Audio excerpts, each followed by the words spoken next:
Welcome to Study Blog Education YouTube channel पर आप सभी का फिर से एक बार स्वागत है। हम सीटेट के लिए तैयारी कर रहे हैं जो कि आपका आगामी महीने में होने वाला है, यानी दिसंबर में होने वाला है। वैसे तो हर साल होता है, तो अगर अब बाद में भी आप वीडियो देखेंगे तो आपकी जो है मदद ही होगी, इससे नुकसान नहीं होगा। तो इसके अंदर जिनका भी teaching subject social science, SST या सोशल स्टडीज़ है, उनके लिए वीडियो जो है काफ़ी ज़्यादा ही हेल्पफुल होने वाली है और हो भी रही हैं अगर आप देख रहे हैं वीडियो को। तो आज की जो वीडियो है वो इतिहास से रिलेटेड है, यानी कि हिस्ट्री से रिलेटेड है, जो कि क्लास नंबर 17 या वीडियो नंबर 17 होगा। सॉरी 17 कह रहा हूँ मैं, 13, 13वीं। ठीक है, 12 तो हमने ऑलरेडी कर लिए ना भाई, 12 के बाद तो 13 आता है, 17 थोड़ी आता है। तो ये 13वीं वीडियो है और क्लास 6 को हमने वैसे ऑलरेडी कंप्लीट कर लिया था। क्लास 7 की ये सेकंड चैप्टर है बेसिकली, जिसका नाम है दिल्ली के सुल्तान, दहलीज सुल्तान। तो काफ़ी ज़्यादा हेल्पफुल वीडियो है ये, और एक एज अ नोट्स की तरह आपको बना करके दिया गया है, वो भी बाइलिंगुअल लैंग्वेज में, कि भाई आपको हिंदी और इंग्लिश दोनों ही आमने सामने देखने को मिल जाए, ताकि किसी भी मीडियम के बच्चों को दिक्कत ना हो इससे। ठीक है, तो लाइक शेयर जरूर करिएगा आप। अगर आपने लाइक शेयर नहीं किया, कोई सजेशंस वगैरह है तो कमेंट कर सकते हैं। ठीक है, और बिना सब्सक्राइब करे तो जाना ही नहीं है, पाप है भाई बिना सब्सक्राइब करे जाना। ठीक है, 60% ऐसे स्टूडेंट है जो पढ़ते हैं लेकिन उन्होंने सब्सक्राइब नहीं कर रखा, तो भाई प्लीज़ सब्सक्राइब करिए। समझे कि नहीं समझे? चलिए देखते हैं, शुरू करते हैं। पहला पॉइंट है, 13वीं सदी के आरंभ में दिल्ली सल्तनत की स्थापना हुई। बहुत इंपॉर्टेंट चीज आपको पहली लाइन में देखने को मिल गया कि दिल्ली सल्तनत जो है इसकी स्थापना कब हुई थी, स्टैब्लिश कब हुआ था ये, तो वो अर्ली 13th सेंचुरी के अंदर। ये इंपॉर्टेंट चीज है, ध्यान रखिएगा इसको। दिल्ली एक ऐसी राजधानी में बदल गई जिसका नियंत्रण इस उपमहाद्वीप के बहुत बड़े क्षेत्र पर फैला था, यानी कि जब राजधानी ये बन गई तो उसके बाद इतनी पावरफुल जो इतना पावरफुल ये एरिया हो गया कि यहाँ पे बैठे बैठे, यानी कि दिल्ली में बैठे बैठे या दिल्ली से जो कंट्रोल किया जा सकता है ना, तो बड़े इंडिया के बड़े बड़े राज्यों को दिल्ली से ही बैठ के कंट्रोल किया जा सकता था। इसलिए दिल्ली जो है राजधानी बन गई थी। कब बनी थी? 13वीं सदी में बनी थी। किसके टाइम पर बनी भाई? दिल्ली सल्तनत, यानी कि मुगलों के टाइम पर बनी थी। ध्यान रखिएगा इसको। ठीक है, हालांकि अभिलेख, सिक्कों और स्थापत्य के माध्यम से काफी सूचना मिलती है, मगर और भी महत्वपूर्ण सूचना जो है या जो इन्फॉर्मेशन हमको मिलती है वो तारीख या तवारीख से मिलती है, जो सुल्तान के शासनकाल में प्रशासन की भाषा फारसी में लिखी गए थे। देखिए, इस बात को समझिएगा कि हमें इतिहास के बारे में पता चलता है अभिलेखों से, सिक्कों से, उस टाइम के जो स्थापत्य कला, जो मंदिर वगैरह होते हैं, जो भी स्ट्रक्चर बनाए जाते हैं, उनसे पता चलता है। लेकिन बोला ये जा रहा है कि एक तारीख एक ऐसी चीज़ है, ये तारीख डेट नहीं है, इसका ध्यान रखिएगा। ये तारीख कोई डेट नहीं है कि भाई ये दिन, महीना, साल लिख दिया ये हो गया तारीख। डेट नहीं है ये, बेसिकली एक बुक की तरह आप इसको समझिए, जिसके ऊपर इतिहास लिखा जाता है। उस इतिहास तो नहीं लिखा जाता, उस वक्त की चीज़ें लिखी जाती हैं जो आगे जाके इतिहास बन जाती है। तो तारीख से भी हमें पता चलता है कि भाई उस टाइम पर क्या-क्या चीज़ें थी, क्या नहीं थी, यानी इतिहास के बारे में हमें तारीख से भी पता चलता है, जिसको तवारीख भी कहते हैं। तारीख भी कहते हैं और तवारीख भी कहते हैं, ठीक है? और इसकी लैंग्वेज क्या है? फ़ारसी। इसकी लैंग्वेज क्या है भाई? फ़ारसी, ओके? तवारीख के लेखक, जो तवारीख के लेखक थे, राइटर्स थे, तो तवारीख के लेखक, सचिव, प्रशासक, कवि और दरबारियों जैसे सुरक्षित व्यक्ति होते थे। सुशिक्षित, सॉरी, जो वेल एजुकेटेड होते हैं। कौन कौन थे भाई?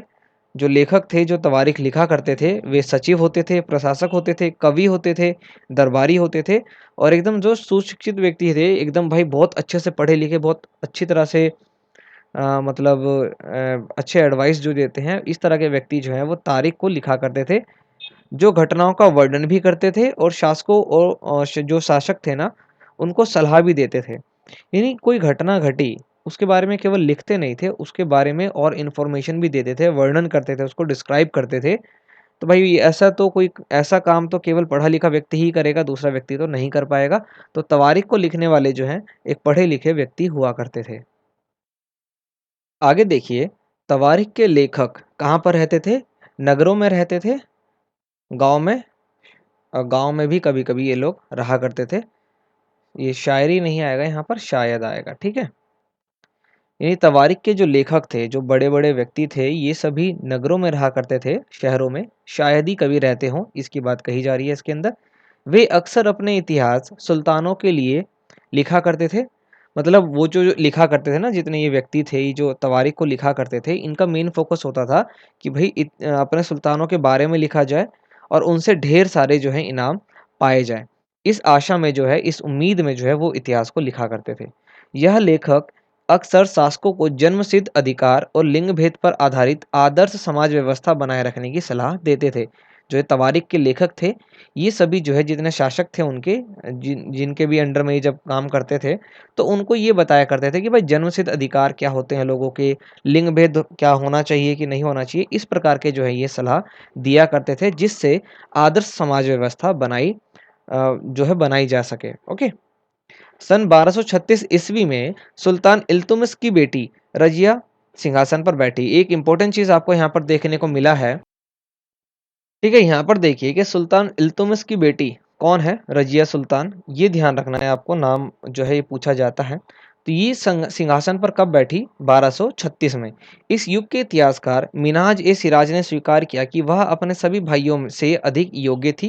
यानी कि सुल्तान इल्तुमिश की जो बेटी थी वो अपनी सभी भाइयों से, जो भी उनके भाई थे, उन सबसे ज्यादा योग्य थी, ज्यादा कैपेबल थी राजा बनने के लिए। तो राजा तो नहीं, बेसिकली सम्राट बनने के लिए। ठीक है, ये उन्होंने माना था। किसने माना था, मिन्हाज ए सिराज ने माना था।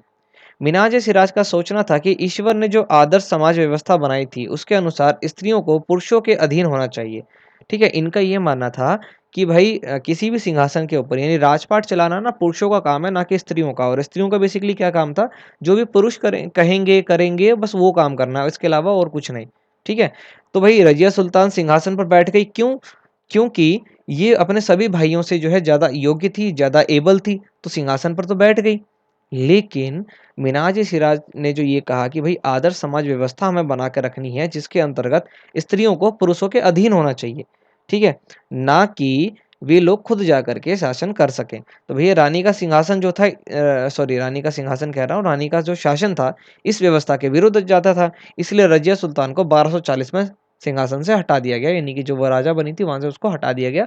तो 4 साल इन्होंने रूल किया था। ठीक है, अब देखिए रजिया सुल्तान ने क्या किया। रजिया ने अपने अभिलेख यानी इंस्क्रिप्शन और सिक्कों पर यानी कॉइन पर अंकित करवाया कि वह सुल्तान इल्तुमिश की बेटी थी।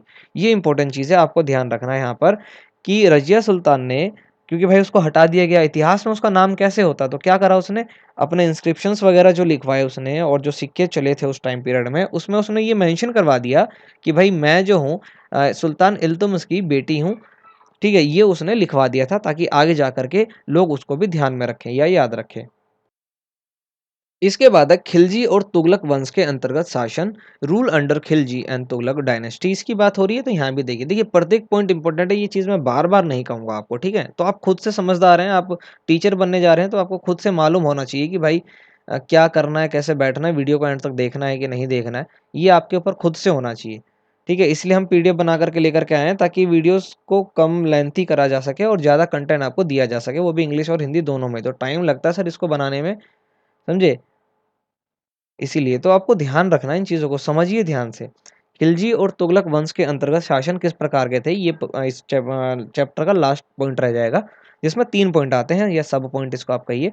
तो पहला है दिल्ली के आरंभिक सुल्तान विशेषकर इल्तुमिश सामंतों और जमींदारों के स्थान पर अपने विशेष गुलामों को सूबेदार नियुक्त करना अधिक पसंद करते थे। ठीक है, अब देखिए, मतलब दिल्ली के जो आरंभिक सुल्तान थे इल्तुमिश जो थे, विशेषकर स्पेशली कौन, इल्तुमिश, इन्होंने क्या करा, जो सामंत और जो जमींदार हुआ करते थे ना, उनको जो है ये हटा देते थे कि भाई आप जो है, जमींदारों का बेसिकली क्या काम था कि भाई आप टैक्स वगैरह कलेक्ट करके लाके दीजिए हमारे को, ये सब जो काम था उनका, तो वो इनको हटा दिया उन्होंने कि भाई नहीं, आप रहने दीजिए, आपको नहीं करना ये। और उसकी जगह ये जो है ना अपने गुलाम, जो इनके अच्छे गुलाम थे, उनको ये सूबेदार बना देते थे। ठीक है, उनको क्या बनाते थे, ये सूबेदार बना देते थे। इनसे फायदा था भाई इनको कि भाई वो गुलाम होते थे, उन्हीं उन्हीं के अकॉर्डिंग काम करेंगे और तो कुछ करेंगे नहीं। अब ये जो गुलाम थे, इन गुलाम को फारसी में बंदगा कहा कहते हैं। क्या कहते हैं भाई, बंदगा कहते हैं। ये इंपॉर्टेंट चीज़ है, ये ध्यान रखिएगा। क्या कहते हैं, फारसी में बंदगा कहते हैं।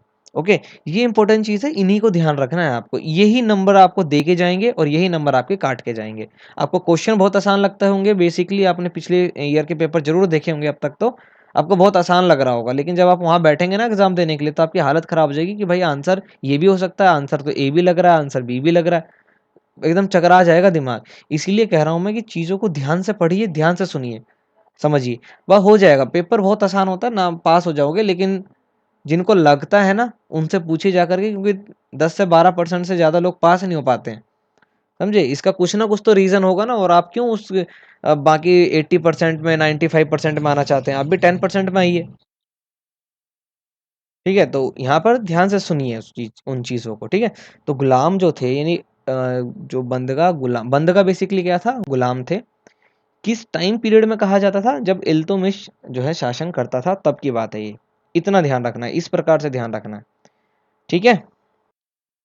इस समय 3 प्रकार के कर थे। भाई पूछा जा रहा है कि इस टाइम पीरियड पर जब इल्तुतमिश जो है शासन करते थे और उन्होंने अपने गुलामों को सूबेदार बना दिया था, तो उस टाइम पर 3 तरह के जो है वो टैक्स लिया करते थे। पहला था कृषि पर, किस पर? फार्मिंग के ऊपर, एग्रीकल्चर पे जो टैक्स था उसको खराज बोलते थे।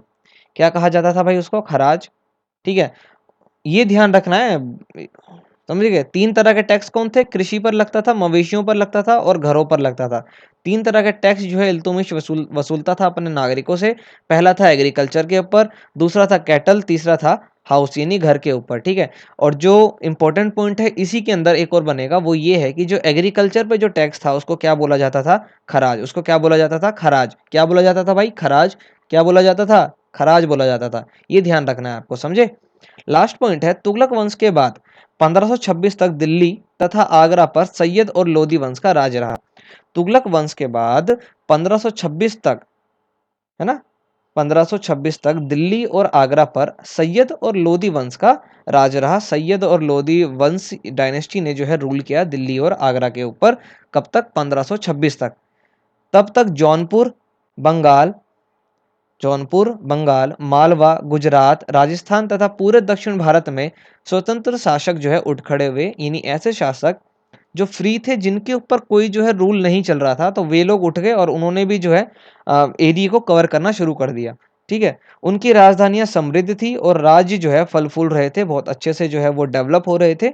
इसी काल में अफगान तथा राजपूतों जैसे नए शासक भी उभर करके सामने आ गए, यानी ठीक है? तो ये पॉइंट आपको ध्यान रखना है। तुगलक वंश के बाद जो है सैयद और लोदी वंश का राज रहा था दिल्ली के ऊपर 1526 तक। तो ये वाला जो चैप्टर था वो यहाँ पर कंप्लीट हो गया, आपको बहुत अच्छे से समझ में आ गया। ज़्यादा बड़ा नहीं किया गया क्योंकि नोट्स की तरह इसको बनाया गया है। ठीक है? और आपको ये चाहिए तो भाई पीडीएफ आपको मिल जाएगी, अगर आप टेलीग्राम चैनल पर हमारे ज्वाइन कर रखा है आपने तो, जिसका नाम है, टेलीग्राम चैनल का नाम क्या है भाई, आपको पता है? Study blog edu. क्या है भाई? Study blog edu. वहाँ पर जाइए, पीडीएफ वगैरह आपको इजीली मिल जाएंगी।